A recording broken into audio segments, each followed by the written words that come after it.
MIDI channels essentially. So these numbers at the bottom represent different MIDI channels.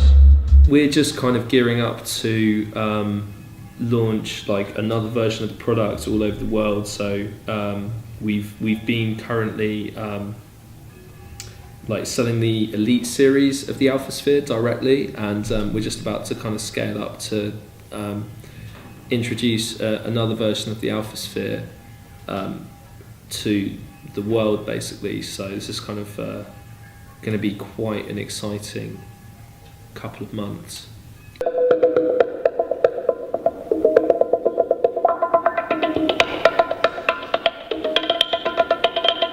Well, so we work with a series of different distributors, like all over the world. So, I mean, but they're largely kind of, you know, distributors who supply to kind of big music shops, like all over the world, basically. So, you know, we've got individual distributors in the USA, in Japan, in China, and in Brazil. And currently, we're distributing in Europe directly. These kind of happy accidents where you've created something, you've created a different notational arrangement that works for you, and then find a way that those overlap with each other. One of the most challenging parts of it has just been actually kind of creating like a three-dimensional form and like getting every single one of the connections in the right place every single time, because, you know, basically you're looking at something that you're looking at something that has, you know, so many different connections, and like that in terms of ensuring that, you know, in order for it to work, everything has to be in the right place. And basically, like, you know, there's a lot of kind of error that could arise. So I think one of the most challenging things has just been like getting the form right, and then making sure that everything's like basically just wired up correctly. My background is, well, I was studying music technology at university, and I kind of was playing around with music production hardware, and I just realised there wasn't anything expressive for the production of electronic music. So I had this idea, and I kind of started developing it, and then not long after that I was awarded a scholarship to study in Japan, and I actually went away to Nagoya University of Arts and kind of refined the concept somewhat. Came back to the UK, pitched the idea to a group in Bristol, and got the first bit of seed funding to kind of get the whole thing kicked off. You've got kind of major and minor thirds on kind of alternating pads from each other to the left and to the right. Our website is alphasphere.com, and if you want to have a look and find a little bit more about the product, then that's the best place to go. My name is Eva Sookie, and I'm kind of like sound artist and designer, interaction designer sometimes.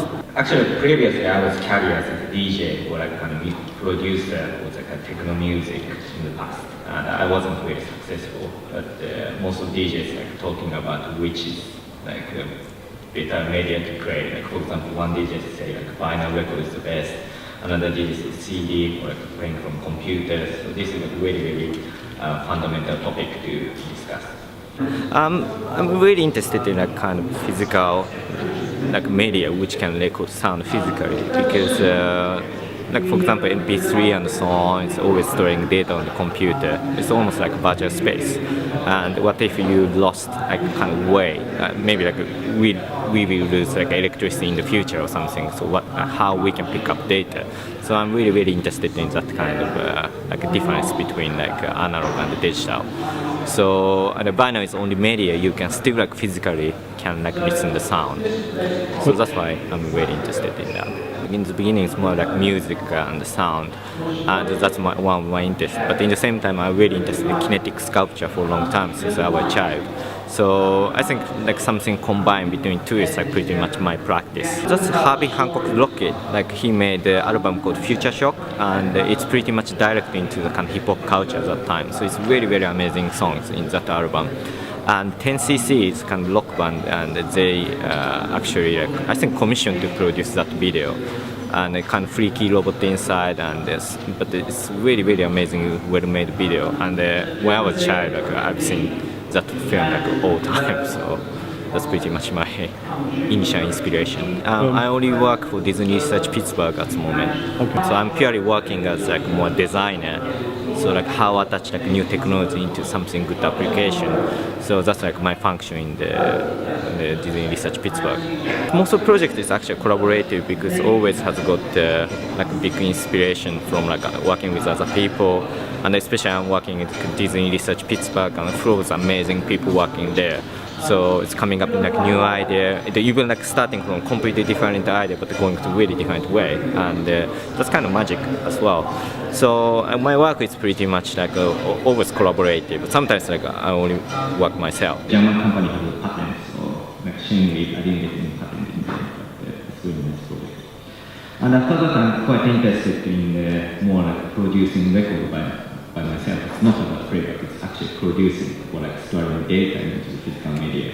I don't know, it's difficult to say. Like most of the collaboration is quite good, and also like now, especially like I'm working with like Mark McGinn, like my like business partner in London. Like we established a company called Dentac Ltd, and that's actually a really nice collaboration as well. Like we did a couple of projects together, and we are producing a new product as well. So it's really difficult to say. Like everything quite nice collaboration. Plastic matter can melt in 60 degrees or something, and you can quickly make the kind of chair or some like architecture structure quite quickly. And he invited for some project space, like he's organizing in Mudan, Luxembourg. And he approached me like, can you make record out of this material? I have a website called yurisuzuki.com and yurisuzuki.com, and you can see all project, and also you can contact direct me. No problem. This year, the very important breakthrough that we had is the interest from major labels in being involved with our community. We're very interested in uniting talented artists from major labels with some of the technologists here who can help them develop long-term projects. One of the collaborations that has already happened and that we showed the premiere of last night was the collaboration between Jamie Cullum and the authors of the Seaboard instrument, which is a new keyboard developed by Rowley Labs.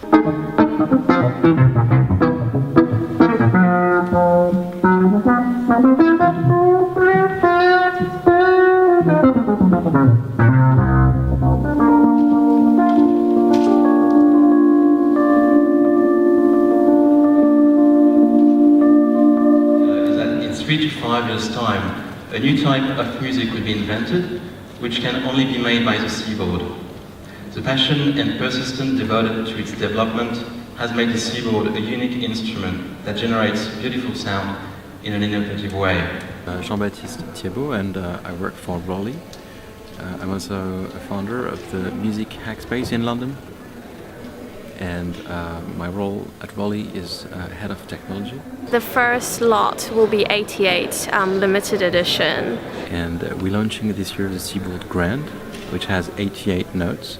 We'll be selling 88. This is a reference to the piano, of course, which has 88 notes, and that's a legacy that we want to honor. Later on, next year, we'll have a more accessible product, but this one is going to be very exclusive with this nice stand and a case, and it will feature onboard sounds as well. So it will be a complete synthesizer that you could use on stage with a 12-volt power.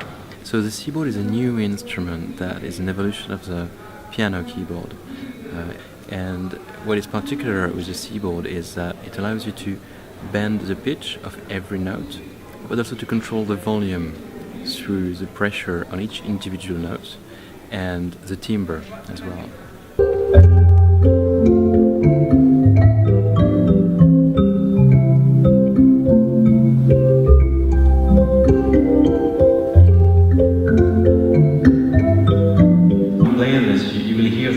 Pressure, she can control the timbre of the instrument. So the harder she plays, the harder she puts a finger in the silicone, and the more the texture of the sound changes.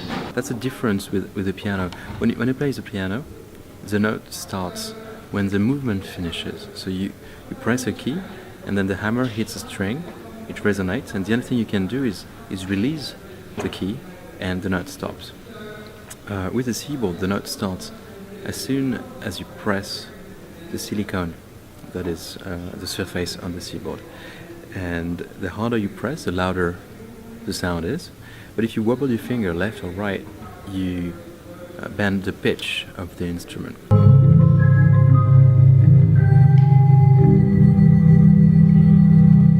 You wobble your finger like you would do on a violin. You change the pitch up or down. And you can use the ribbon at the top and at the bottom to do glissandos. You can also control the timbre through pressure or mapping of different parameters. You can argue that a lot of these expressions exist already, and you have the pitch wheel or the mod wheel to control these parameters, but you lose one hand to do this, and also it changes all the sound that you are able to control. So here you're not able to control directly each note independently in pitch and volume. For me, it's very different to the piano, obviously, and when I first had a go on it, it felt quite daunting to play at first, just because not only the color, it's all black, it's very different to the piano, but also the touch is very different as well. For me, I think it's kind of like a keyboard instrument mixed up with a stringed instrument, because you can do all the things that you can on all the string instruments like vibrato, pitch bending and all that, but it's a keyboard instrument. So for me it's like kind of like a mix of the two kinds.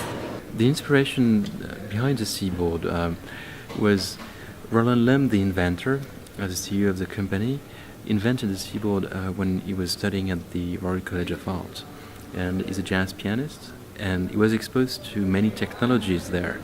So he had access to sensors and to new materials, silicone and all its properties, and he started experimenting with all of these, and he had this desire to expand playability and expressivity beyond the piano skill that he had acquired.